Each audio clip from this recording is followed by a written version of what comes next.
Love this podcast? Support this show through the Acast supporter feature. It's up to you how much you give, and there's no regular commitment. Just hit the link in the show description to support now. Selling a little or a lot? Shopify helps you do your thing however you cha-ching. Shopify is the global commerce platform that helps you sell at every stage of your business. From the launch your online shop stage to the first real-life store stage, all the way to the did we just hit a million orders stage. Shopify is there to help you grow. Shopify helps you turn browsers into buyers with the internet's best converting checkout. 36% better on average compared to other leading commerce platforms. Because businesses that grow, grow with Shopify. Get a $1 per month trial period at shopify.com/work. Shopify.com/work. Hey, it's Mark Maron from WTF, here to let you know that this podcast is brought to you by Progressive Insurance. And I'm sure the reason you're listening to this podcast right now is because you chose it. Well, choose Progressive's Name Your Price tool, and you could find insurance options that fit your budget, so you can pick the best one for your situation. Who doesn't like choice? Try it at Progressive.com. And now, some legal info. Progressive Casualty Insurance Company and Affiliates. Price and coverage match limited by state law. Not available in all states. Need a holiday gift that will keep her sparkling all year long? Blue Nile, the original online jeweler, has experts on hand 24/7 who can help you find the perfect piece. Beyond that, Blue Nile makes the gifting experience easier than ever, with guaranteed free shipping and returns, as well as a wide assortment of jewelry of the highest quality at the best price. Right now, get 30% off jewelry at BlueNile.com. That's BlueNile.com for 30% off. BlueNile.com.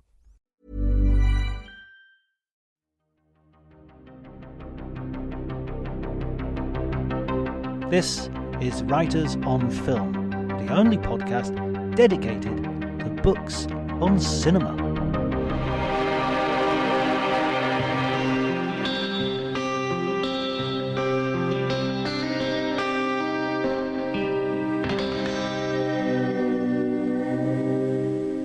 Hello everybody and welcome to Writers on Film. My name is John Bleasdale. I'm a writer and film critic, and today I'm talking to Warren Buckland, who is an academic and writer, and he has written a book which will be published in the autumn about the author controversy concerning Citizen Kane between Herman Mankiewicz and Orson Welles, who wrote Citizen Kane, and we're going to get into it with detailed analysis. If you enjoy the conversation, please remember to like, review, and spread the word as far and wide as you can. There are lots of episodes available now, over 100 episodes available now. So if you have not been with us since the beginning, as many of you have not, then feel free to go back and fish out some of the older episodes, which I will be sort of updating occasionally and putting and reposting as time passes, especially over the summer, as there are lots of festivals to attend, and so it makes releasing new episodes a little bit bumpy to schedule. Can I also put a quick shout out for Cinema Italia, my other podcast, which is going out on a weekly basis. Here we talk about films from the Italian scene, from spaghetti westerns, gialli, epics to neorealism, with enthusiasts, film fans, film critics, directors, and actors. So you can find that if you just Google my name and Cinema Italia. You can find it on all the podcast platforms, popular podcast platforms, I dare to say, Spotify, Amazon, Audible, YouTube, and Apple Podcasts, of course. Okay, but before you do any of that, I've given you way too much to do, haven't I? Before you do any of that, please enjoy the conversation.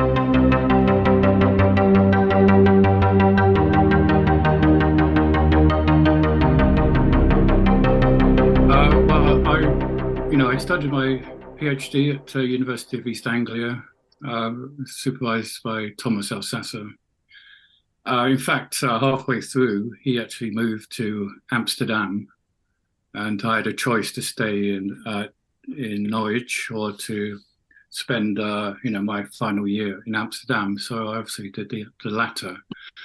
So I thought that was be a bit more exciting. So while Thomas Elsasser was setting up film studies in University of Amsterdam in the mid 1990s, I was there as well, finishing my PhD thesis.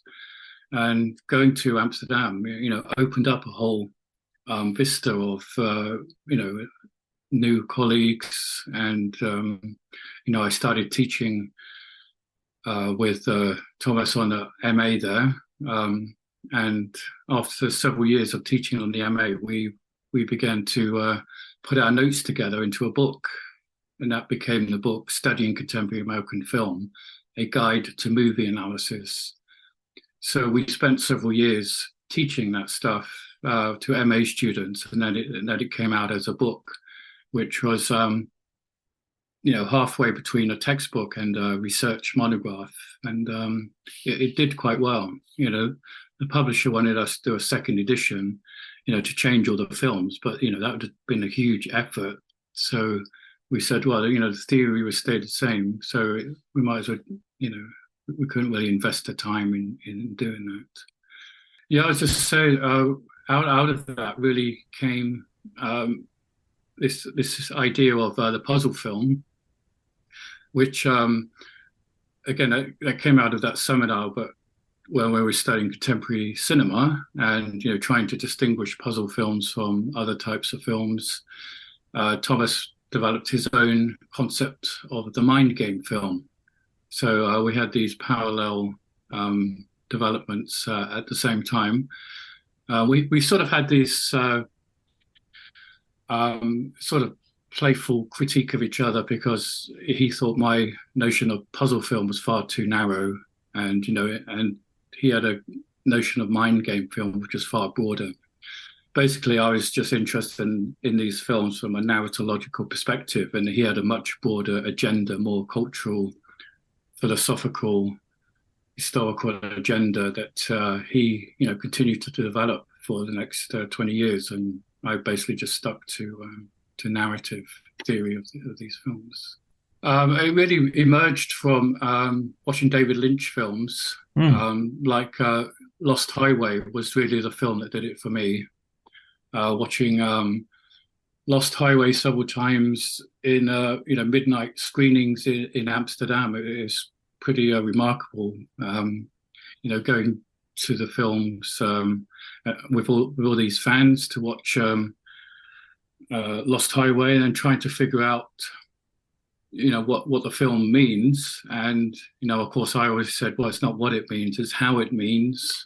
And we need to study how, if the film is ambiguous, then we need to study how it is ambiguous rather than try to shut down the ambiguity and fix it. So we need to acknowledge the ambiguity. So that was really the beginnings of that interest in puzzle films. So, all developed out of that late 90s interest, and just being in Amsterdam with Thomas Elsasser. It was a very creative period for me, very formative. What was the distinction then between what you were defining as puzzle films and he was defining as mind game films? For me, well, he interpreted the term puzzle as being you can solve it, you can solve the film. There's an answer. Yeah, and I never actually meant it in that way, but nonetheless, that was the way Thomas read it, and he, one of his main issues about the mind game film is that it's irresolvable, and you have to acknowledge that there are these fundamental contradictions that you cannot resolve. And for him, the mind game film actually acknowledges that, rather than offering, you can even use Claude Lévi-Strauss and say, the puzzle films and mind game films do not offer imaginary solutions to real contradictions. You become aware of those real contradictions. So you're not going to give me the answer to Lost Highway then?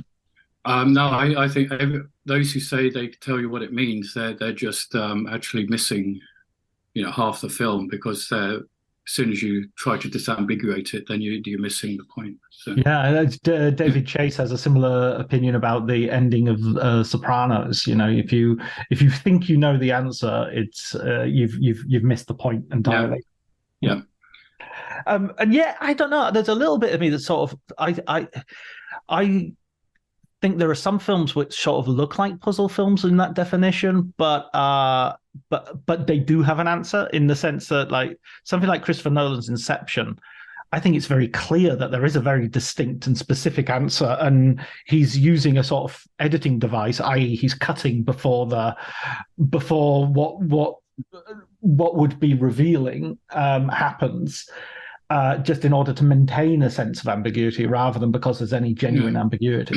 Well, if you have a $200 million budget, then you have to offer some solution to the audience, I guess.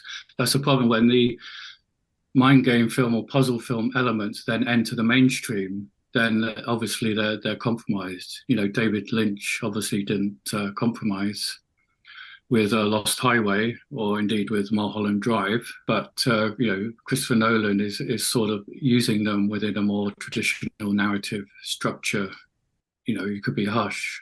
Just to push back a little bit on that, I mean, I'm no, I think I have certain problems with Nolan, definitely. But I mean, if anything, things like Dunkirk and Tenet, he seems to be constantly spending a lot of money on plots which are sort of bafflingly complex in his, I mean, unnecessary. I mean, Dunkirk could easily have just been a fairly straightforward war film, and he chose not to do that. So I'm not sure how much he's compromising there. Yeah, I think Tenet, he didn't compromise. Yeah. I think it's people just say it's baffling, but then that with this large budget, and I think that's part of its strength, actually, that he actually went ahead with it. Yeah, I think some people say it's, they criticize it, and I think it's, if they do, then I think it's an underrated film. Much more challenging and complex than Inception. So yeah, I'd much prefer Tenet to Inception in that sense. Yeah, and so now you're working on this new book, which you've finished this new book, which is on the authorship. I mean, this is a different kind of puzzle in a way. The authorship of Citizen Kane, which has been argued about for decades, and recently re-emerged with the film Mank by David Fincher, written by his father. That rehearsed some of the arguments for believing that Mankiewicz, Herman Mankiewicz, is that right? Yeah, was more the author than Orson Welles had let on. So what's your approach? Well, I guess I should point out what I'm trying to avoid. Firstly, all the debates around Citizen Kane authorship, they're completely subjective. They're impressionistic. They're based on confirmation bias. That is people saying, "Well, I knew Welles, therefore I know the truth of this," which clearly isn't. If it was a court case, it wouldn't stand up in court just saying, "Well, I know this person did it." You need independent evidence. Yeah, assertion is not argument. Yeah. After reading all of these accounts of the to and fro between various people and their critiques of each other, I thought, well, we can take this to a completely different level and look at it in terms of the evidence that we do have, which are the various versions of the screenplay, and then use statistics to measure and quantify the authorship, because that is possible. You can go all the way back to Aristotle, who said, he defined style in terms of the writer's identity, and says, the writer can claim a piece of text because that as part of their identity exists within the text, so they can claim it. And ever since then, we've been defining style. And the issue is we really need evidence for, measuring style. These are the two things, measuring the style and quantifying it. And then when you've got a dispute between two authors, you can then compare them in terms of the style that has been quantified. So once you've reduced it to a numerical value, you can make comparisons. So rather than just making assertions. Yeah. So how do you reduce style to a numerical value? Yeah, that is part of the complex part of the book, but I try to go through it as simply as I can. Okay, so as I said, the key is then quantifying linguistic features of style. And the basic way of quantifying style is to count the frequency of linguistic features, letters, words, different word types, pronouns, and even punctuation. Punctuation is actually quite important when you're defining authorship.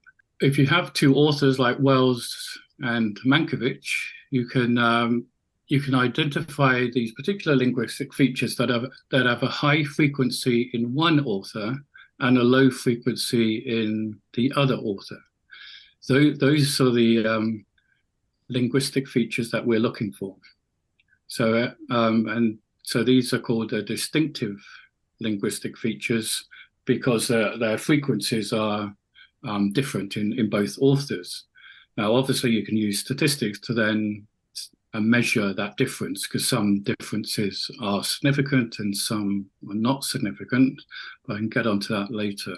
To identify the author's style, then I needed a control group.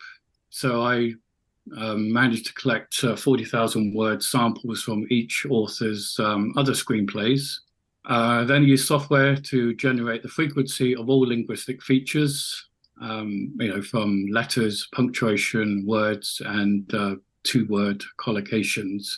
I did this systematically. I just focused on, letters first of all, looked at all the differences, and then moved on to words. This took several weeks. So you generate these huge lists of features and their relative frequency. The relative frequency simply means the frequency of this feature in relation to the whole data set. So it's 40,000 word sample, and then you just count a particular word and divide the word into that 40,000 word sample, then you get the relative frequency. So I did this for both authors, just compared them, and I eventually identified 44 linguistic features that have a high frequency in one author and a very low frequency in the other author. So that's the statistical profile of each author. And, it's very mundane. It's words like day and the and full stop, things like that. But you have no idea what you're going to come up with. It really is a process of discovery of seeing what distinguishes Wells from Mankiewicz. So I eventually got these linguistic profiles, so these 44 words that have high frequency in Wells and low frequency in Mankiewicz, and actually the other way around. It gets quite complicated because that's not the same. But once you've got that profile, I then compared it to the frequency of those 44 linguistic features. I then looked for those features in the Citizen Kane screenplay, and then counted, their frequency, and then compared it to the frequency in Wells and their frequency in Mankiewicz. And I did that 3 times. So I just compared their profiles to the whole screenplay of Citizen Kane. I then divided into 4,000 word segments. So I ended up with 7 segments. And then the film is divided into 13 major scenes. So I then compared the profiles to the 13 major scenes, which again generates huge amounts of data. Now, a lot of procedural issues here. I can actually give you an example. We may lose everybody. No, go ahead. This is interesting. So, because the way I've described it, you can raise a lot of objections. Sure. But I was aware of all of the issues and problems involved. So this is why it took a long time. I then made sure that I didn't fall into the usual traps. So let me give an example of the word that is very distinctive, and it's the word day.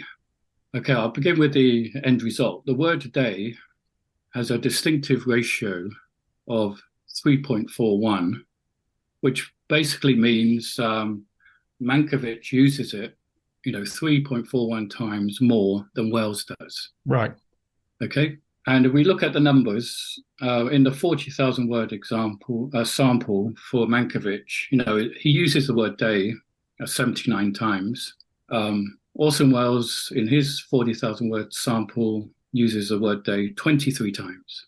Now, okay, those are raw figures, but because the data sets are the same size, we can make a direct comparison there. But obviously, Citizen Kane is a different sample size. It's 26,000 words, basically. So to compare different sample sizes, you simply convert them to a percentage.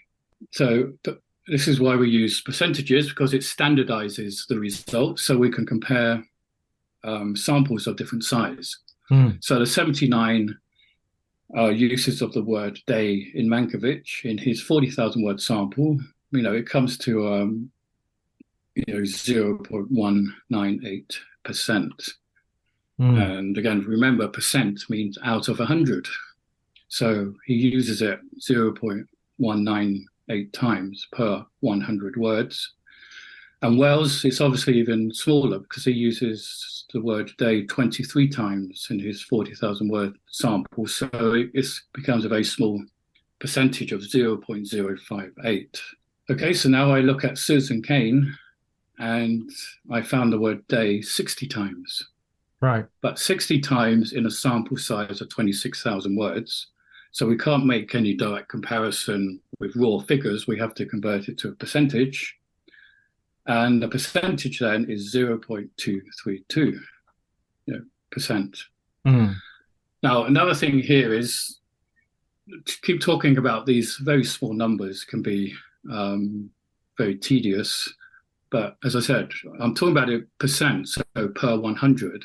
And if we want to stop talking about 0.0 whatever, we can actually sort of scale them up. So rather than per 100, we can say, per 1,000. So the 79 uses of the word day in Mankiewicz becomes, 1.98 per 1,000. But even that's a bit awkward. So why don't we just keep scaling it up and go to 100,000? So we scale it up to 100,000. So we get Mankiewicz using the word day 198 times per 100,000 words. Wells is 58 times per 100,000 words. And Citizen Kane, it is 232 times per 100,000 words. Now, just quoting those figures, you can see that Citizen Kane is higher than Mankiewicz and Wells. But Citizen Kane is much closer to Mankiewicz than it is to Wells. Citizen Kane 232 is very close to Mankiewicz 198, and Wells is all the way down to 58. But obviously, quantifying it that way isn't enough as well. That's very informal. So what we do is we actually do what we did earlier with the we just use the ratio again. We just divide one into the other. When we looked at relative frequency, I just divided 79 into 40,000, and we got the the percentage. So we can do this again. We just divide Mankiewicz's frequency into Citizen Kane and Wells's frequency into Citizen Kane. So the Citizen Kane frequency is 232. The Mankiewicz is 198. Divide one into the other. That's all you have to do. and you end up with 1.17, which is as a ratio. Then do the same with Wells, and again, obviously put them in the same order. So 232 divide by 58, and you get 4. Now, if you had a ratio, if that figure came out as 1, it would be identical. You would say that these two samples are identical. So Citizen Kane has 232 per 100,000 words. Now, if the sample I was comparing it to also had 232, that would give you, you divide one into the other. It's obviously 232 divided into 232, you get 1. And so a ratio of 1 would suggest identity, complete identity between the two samples. So obviously you don't get complete identity here, but 1.17 is pretty close. That's the Mankiewicz. But Wells is 4. That's completely different. Basically, what that means is that Citizen Kane, there are 4 times more uses of the word day than there are in Wells. And in Mankiewicz, there's 1.17 or more or less in terms of Citizen Kane. Could it be argued that, I can think of several objections here, and I'm assuming that what you're doing is you're doing this over and over again with lots and lots of different things, and so that you can't do this with one word. I'm just giving one word as an example. So I do 44 words, and those 44 words, and then I average out all of these ratios, and then you get a final ratio. And so that's how you work. That's how you work it out. So what are your conclusions then? Well, I just point out that, and then in the next chapter, I then visualize this by putting it onto a confidence interval. This episode is brought to you by Progressive Insurance. You chose to hit play on this podcast today. Smart choice. Make another smart choice with Auto Quote Explorer to compare rates from multiple car insurance companies all at once. Try it at progressive.com. Progressive Casualty Insurance Company and Affiliates. Not available in all states or situations. Prices vary based on how you buy. My dad works in B2B marketing. He came by my school for career day and said he was a big ROAS man. Then he told everyone how much he loved calculating his return on ad spend. My friends still laugh at me to this day. Not everyone gets B2B, but with LinkedIn, you'll be able to reach people who do. Get a $100 credit on your next ad campaign. Go to linkedin.com/results to claim your credit. That's linkedin.com/results. Terms and conditions apply. LinkedIn, the place to be, to be. I won't go into that. It would get more complicated. But so I actually create these graphs. But you can imagine a graph where one, again, it's if you reach the ratio of 1, that means identity. So you just plot Mankiewicz and Wells on this graph. And so for the word day, Mankiewicz would be very close to that 1, and Wells would be all the way up at the top of the graph. So the closer you get to that ratio of 1, the closer the authorship. As I said, I did that for 44 words and, combined all the different ratios. And I ended up, as I said, I did this 3 times. And I just talk about the 13 scenes version. And what I discovered, a certain pattern there, that, Orson Welles's statistical linguistic profile is dominant in 4 out of those 13 scenes. And those 4 scenes, one of them is very problematic, but it's the first 3 scenes of the film. So the prologue, News on the March, and then the scene after it in the projection room. And then after the projection room scene, the film then moves into Thompson going to interview everybody.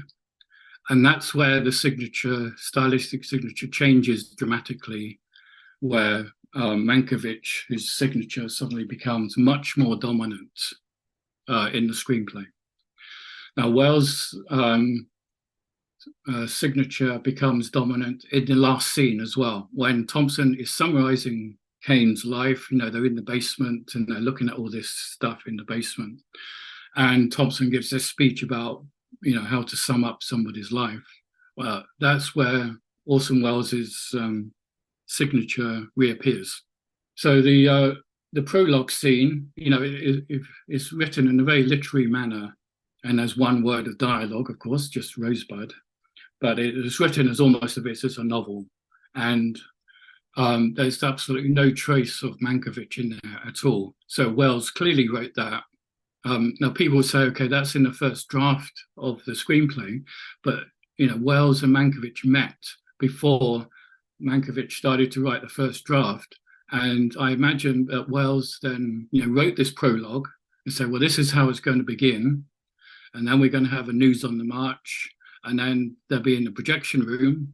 And basically then he gives Mankiewicz instructions then to write the rest of the screenplay, but except for the summary right at the end of the film. So as I said, I charted all these frequencies on the graph. So all the frequencies are close to Welles in scenes 1, 2, and 3, and 13. And then he suddenly veers off when we get to the main part of the screenplay. Now, there obviously are variations. There are very small variations. When Thompson is interviewing Leyland in this nursing home, there's a little blip on the graph which suggests that Welles actually wanted to intervene here and wanted to make sure that this was right. It's actually a very comical scene where Leyland is avoiding all of Thompson's questions and says, can you get me some cigars? Put them in, disguise them and try to sneak them in. And while Thompson is trying to ask him about Kane, and I think all of that humour, then sort of an indication of Welles actually intervening to say we need to, because that's the key. One of the key to the films actually is that relationship between Kane and Leyland, and Welles really wanted to get that right. So I imagine he strongly edited those moments. Okay, let me play devil's advocate then. One of I know that this sort of statistical analysis has been used on things like Shakespeare's plays to establish authorship, and especially things like Macbeth.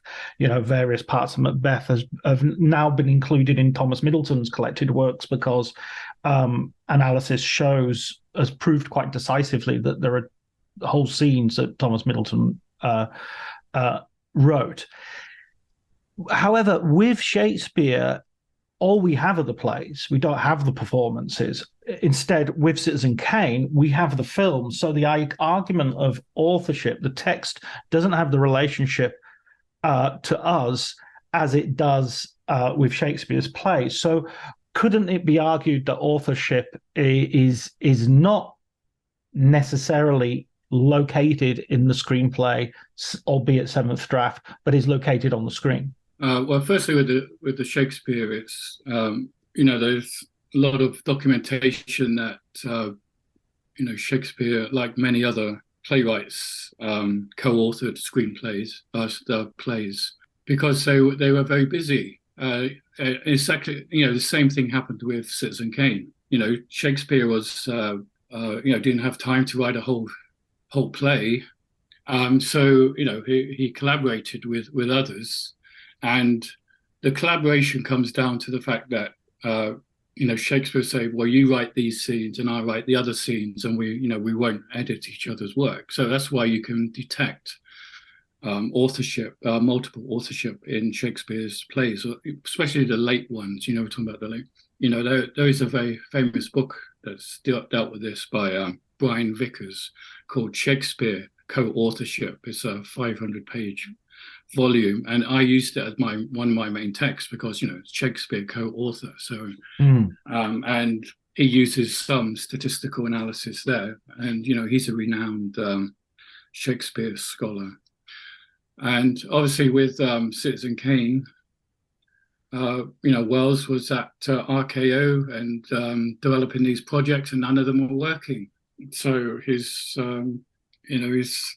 I think it was, he's on he's there for almost a year, and he hadn't made a film. So he's starting to panic because he wasn't fulfilling his contract. So he came up with, well, I'd have to hire somebody to help me write a screenplay in order to, fulfill the RKO contract. So then he started his collaboration with Mankiewicz. So obviously Wells would, control, the tone of the film by saying, well, here are the opening scenes. As I said, one of them is problematic. The News on the March is very problematic. It looks like Wells, but we have documentation that, of course, John Houseman said that he wrote it several times. But at the same time, it's imitating the voiceover of News on the March. It's just perhaps it's just a genre thing, and just a coincidence. Yeah, and it just sounds like Wells's dialogue. Wells's fingerprint. But anyway, that's what I think happened when they met before Mankiewicz started writing, is that Wells set up the whole project. So here's the prologue and here's the opening scenes, and this is how it has to end with this final scene. And then Mankiewicz was then tasked with writing the main scenes, which of course were then heavily edited by Wells, by cutting a lot of material. But of course, if you cut material, that your authorial signature doesn't suddenly appear, you see. That's the problem. That's one of the objections with, Wells did a great deal of creative work by editing and cutting and revising someone else's writing, but the original author's signature is still there. And to get back to your question, that yes, Wells is an auteur in terms of filmmaking, but we're treating the screenplay as a separate entity, as a text. So we're looking at the screenplay in itself as a text to analyze. So obviously Wells did excel in terms of directing, but several of his biographers say that's where he really excelled, but he didn't really excel when it came to writing. That's the more tedious part of creativity. It also goes back to the War of the Worlds, radio play. It's actually adapted by somebody else and who wrote it, and actually, it did go to court. Wells lost because the text was written by was it Koch, who he's hired to write the text, but the reason why everybody panicked is because the way it was staged by Orson Welles in the radio studio. But when you look at the text, it was written by somebody else who's of course adapting another text. So that's the issue. Where do you locate authorship? Wells worked on radio for several years, but every one of them was an adaptation. One of his first adaptations was Victor Hugo, the Miserable, but a huge novel, and his main job was to cut it, just cut out these snippets. So literally, he would cut them out and paste them onto the screenplay. He didn't even write them out; he just cut and paste the bits that he wanted in the screenplay. So he was very good at editing text. But of course, there's no stylistic signature in that. It could be thematic. He picked particular moments, but in terms of language and style, his signature isn't there.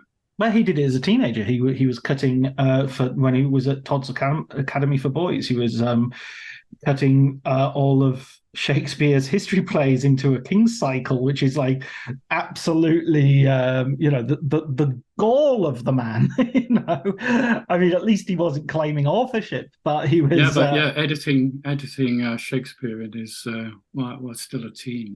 And then he comes back with Chimes of Midnight, perhaps one of the best Shakespeare plays ever put to cinema, which is continuing that process of just chopping up Shakespeare's plays and putting his favorite bits together. as much an interpretation as it is a thing. So, I mean, in a way, I guess I come back to the answer is to the question is yes. Victor Hugo wrote the novel on which he based the radio play. Yes, this other writer wrote the radio script from which it was based. Yes, Herman Mankiewicz co-wrote the screenplay. I mean, that isn't necessarily even controversial. It's on the screen. But the authorship of the film, I mean, you could argue it's a three-hander. You know, Greg Toland shares the title card with the director, which is extraordinary at the time, that the director would share a title card with the director of photography. Yeah, it's a different research question. Yeah, it's treating the screenplay as as an entity in itself rather than with the finished film. It's something that's developed recently of screenplay studies. It's not how to write a screenplay, but using the screenplay as an object of study and then promoting the writer within film studies rather than always focusing on the director. Does that extend to like unmade screenplays as well? Yeah, one of my samples is actually an unmade screenplay, but which is even better. One of Mankiewicz's screenplay that I used for like 40,000 word sample. It wasn't even made into a film, but that means it wasn't edited by anyone. So he wrote the screenplay, and then they said, "Well, we can't make this," so it didn't go through a production process, didn't go through rewrite. So it's more authentically his. So same with a Wells film screenplay, the Big Brass Ring. So it's obviously it was made later by somebody else, but the way he wrote it's a text that nobody else edited. I think it's fascinating, actually. I remember talking to Charles Eldon, I think it was last year, about Michael Cimino, and Michael Cimino had a room in his house which was just to the floor to ceiling with written screenplays that he'd never stopped writing since Heaven's Gate, but just didn't have the opportunity to ever film. And the idea that I got was that the minute he died, they just all became worthless because there was no one's going to go in there and go through those screenplays and actually make a film out of them. It was just like, it was like, well, I guess it's a bigger version of what happens whenever anybody dies. Suddenly, all the stuff in their house just becomes, charity shop fodder. To go back to this question of Wells's authorship, the Writers Guild of America, defines authorship of a screenplay in terms of, the first author must have written about 50% of it and so on. So, they measure authorship in terms of percentages as well. And indeed with copyright law, I had a fun time going through United States copyright law, trying to make sense of it. But in the end, they say it's not the ideas. You can't copyright ideas. You can only copyright the expression of ideas as manifest in a text. So this is why Wells lost the copyright legal challenge because he didn't write the text. He did something far more powerful, which was the staging of that for radio. But the writing of the text itself, he doesn't own the copyright on it. So what does this as a research subject? How can you apply this to people's understanding? Is it just settling those questions once and for all, or in terms of the historical record, or how does it? Yeah, if you think about what we do in arts and humanities, we just basically pick our favorite films and then write about them as if they are, the defining feature, the defining nature of cinema. Andre Bazin did this all the time, but we all do this to some extent. That all our work is really is completely inflected with confirmation bias. And obviously I've done this as well, but I get to a point where I say, well, do I want to now write another analysis proving that David Lynch makes puzzle films? And students do this as well. And I try to say, well, it's confirmation bias. It's a closed question, and you need to open yourself up to the fact that your question may have a different answer.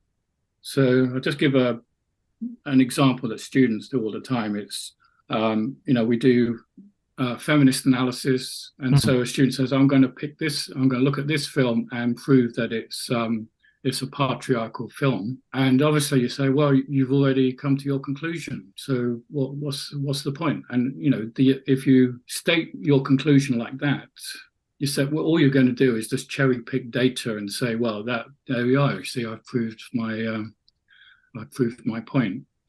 And I say to students, so it needs to be an open question.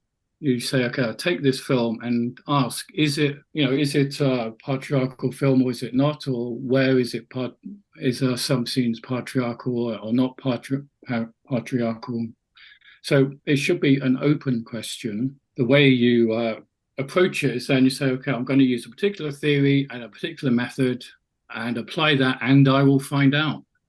I don't know what the answer will be. I will find out by applying a particular theory. And according to the principles of that theory, it will either be patriarchal or not. And then you can say, well, we'll use a different theory, and then we come to a different answer. So we avoid relativism by saying it can be anything you like, because it's always grounded in a particular theory and method. But and we're not saying it's universal. We're saying it's relative to that theory and method. If you follow the method, you will get a particular result. You can use a different method and you can get to a different result, and then you can compare them. The same with Citizen Kane. Basically, if you want me to put it bluntly, I don't care who wrote it. That really is, I don't care. I don't have any vested interest in promoting Orson Welles or Mankiewicz. Now, I know if I start, my results give Mankiewicz the edge. More of it was written by Mankiewicz than Wells, using my methods, and it's going to get me into trouble with Wells aficionados. If I said, oh yeah, it's almost all Wells, then there won't be any Mankiewicz supporters coming after me. Perhaps I guess David Fincher is sort of a supporter of Mankiewicz, but it's very much a minority.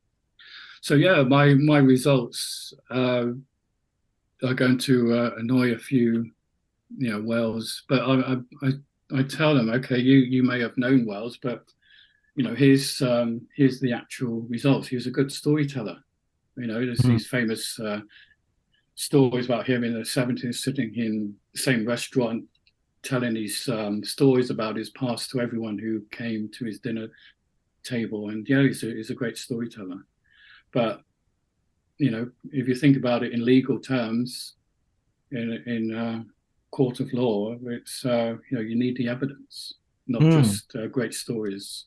About that, in terms of the writing, Wells often used dictation as part of his writing. Does that in any way influence your results? No, somebody did a study of Henry James. Henry James, he developed a cramp in his hands, and for the last few of his novels, he actually dictated them as well.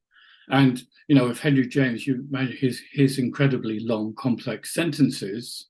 You think, well, if he's no longer writing it but dictating it, they must have changed. And so someone did a very careful study of before he hired, before he hired a stenographer and afterwards, and there's absolutely no difference.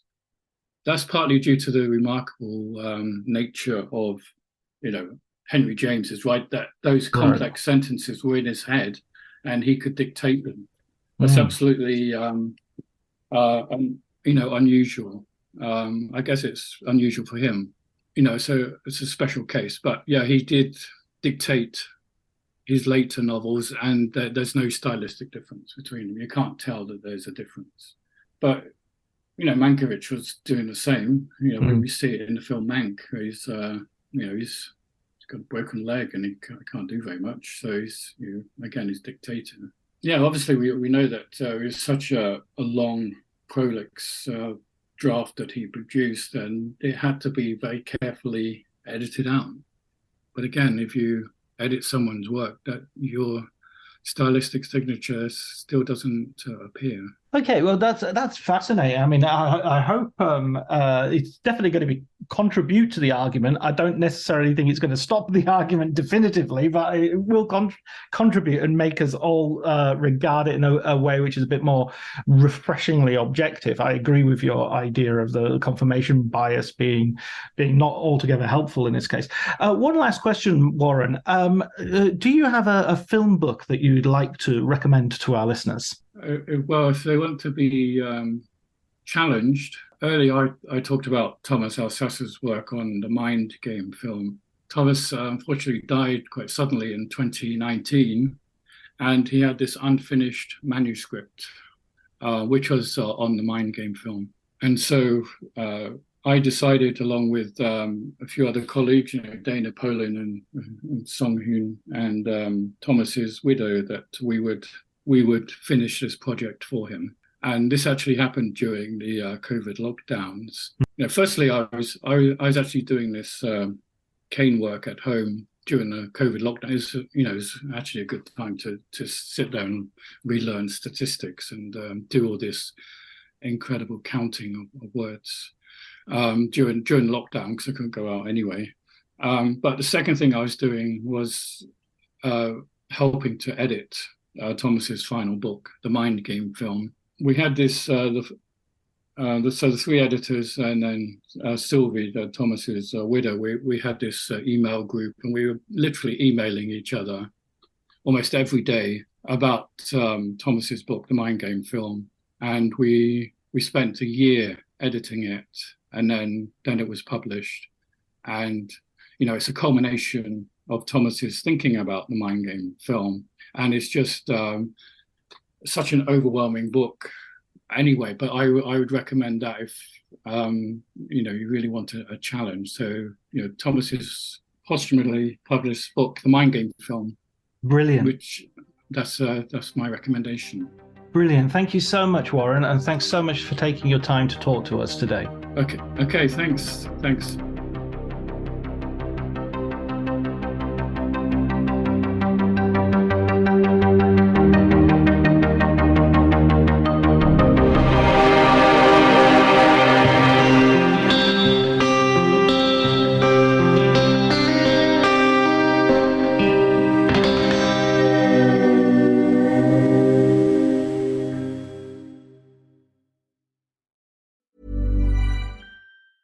If there's one thing that my family and friends know me for, it's being an amazing gift giver. I owe it all to Celebrations Passport from 1-800-Flowers.com, my one-stop shopping site that has amazing gifts for every occasion. With Celebrations Passport, I get free shipping on thousands of amazing gifts. And the more gifts I give, the more perks and rewards I earn. To learn more and take your gift giving to the next level, visit 1-800-Flowers.com/ACAST. That's 1-800-Flowers.com/ACAST. Cue the fireplace and your favorite fall movie. There's nothing better than a cozy evening at home with a glass of First Leaf wine. First Leaf is a personalized wine club that delivers right to your door. Sounds magical, right? They get to know your favorite tasting notes, which varietals you enjoy, and whether you prefer sweet or dry wines. So in every shipment, you get bottles tailored to your unique palate. Go to tryfirstleaf.com/fall to get your first 6 wines for just $44.95 with free shipping. My dad works in B2B marketing. He came by my school for career day and said he was a big ROAS man. Then he told everyone how much he loved calculating his return on ad spend. My friends still laugh at me to this day. Not everyone gets B2B, but with LinkedIn, you'll be able to reach people who do. Get a $100 credit on your next ad campaign. Go to linkedin.com/results to claim your credit. That's linkedin.com/results. Terms and conditions apply. LinkedIn, the place to be, to be.